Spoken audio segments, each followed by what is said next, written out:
மனு தர்மம் என்னங்க சொல்லுது? கலப்பு திருமணம் கூடாதுன்னு சொல்லுது. பகவத்கீதை என்ன சொல்லுது? சாதி கலப்பு வர்ண கலப்பு வளர்ந்து வந்துடக்கூடாதுன்னு தானே கீதையில நோக்கம். அர்ஜுனன் என்ன கேட்கிறாரு? அர்ஜுனன் ஏன் தயங்குறாரு? இல்ல எடுத்து பூட்டி எதிரிய தன்னுடைய சகோதரர்களை பங்காளிகளை கொல்ல ஏன் பயப்படுறாரு? கிருஷ்ண பகவான் பகவத்கீதையை போதிக்கிறாரு. ஆன்மா அழியாது அப்படிலாம் சொல்ற. நீ ஏற்கனவே அவங்களாம் கொண்டுட்டேன், நீ கொல்ல போறது உடல் தான், பயப்படாத தாக்குன்னு சொல்றாரு. ஒரு போர் வழியை ஊட்டுறாரு. கண்டிப்பா. ஆனா அர்ஜுனன் கடைசியில தயங்குறாப்ல, கடைசியில செய்ய மாட்டேன்னு சொல்றாப்ல. கடைசியா விஸ்வரூபம் எடுத்து நான் தான் எல்லாம் பாரு, வாயுல அந்த பிரபஞ்சமே தெரியுது, எல்லாத்தையும் காமி. அப்புறம் தான் அர்ஜுனன் மாதிரி போருக்கு தயாராகிறாரு. அப்ப அர்ஜுனன் கேள்வி கேட்கிறப்ப என்ன சொல்றாரு? நான் இந்த எதிரிகளா இருக்கு, இன்னைக்கு போர்க்களத்தில் எனக்கு எதிராக இருக்கக்கூடிய எல்லாம் பங்காளிகள், என்னுடைய ஆசிரியர் இருக்காங்க, என்னுடைய எல்லாம் ஒரே குடும்பத்தை ஒரே குலத்தை சேர்ந்தவங்க. அப்ப அவங்க எல்லாம் கொண்டுட்டாங்கனாக்க நாளைக்கு அந்த பெண்கள்லாம் விதவை ஆயிடுவாங்க. அப்ப அவங்க எல்லாம் வேற திருமணங்கள் பண்ணாங்க, கலப்பு, அது குலக்கலப்பு வந்துடும், வர்ண கலப்பு வந்துடும். அது பாவம் இல்லையா? அது நம்ம தர்மத்துக்கு எதிரான கேள்வி கேட்கிறான்.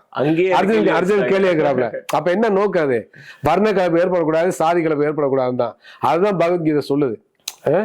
பகவத்கீதை மையமான விஷயமே அதுதான். வர்ண கலப்பு கூடாது, சாதிய சமூகம் பாதுகாக்க வேண்டும். அதான் சனாதன தர்மம். சனாதன தர்மம் என்ன? இந்த வார்த்தை இப்போ இன்றைய காலத்துல அடிக்கடி நிறைய இடத்துல கேட்க, நிறைய சொல்லணும்.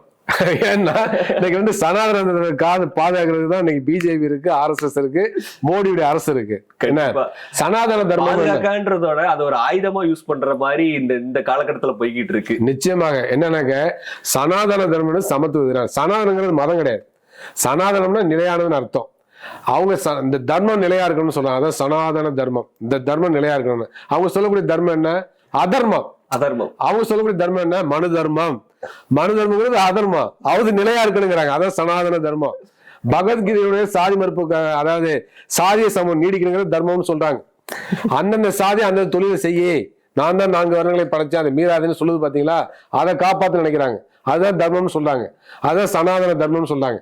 அப்ப இதை எப்படி ஏற்றுக்கொள்ள முடியும்? கண்டிப்பா. எனவே அப்படிப்பட்ட சூழல்ல இன்னைக்கு நம்முடைய ஊடகங்கள் இன்னைக்கு உட்போக்கான ஊடகங்கள் சனாதன தர்மத்தை உடைச்சு நொறுக்குது.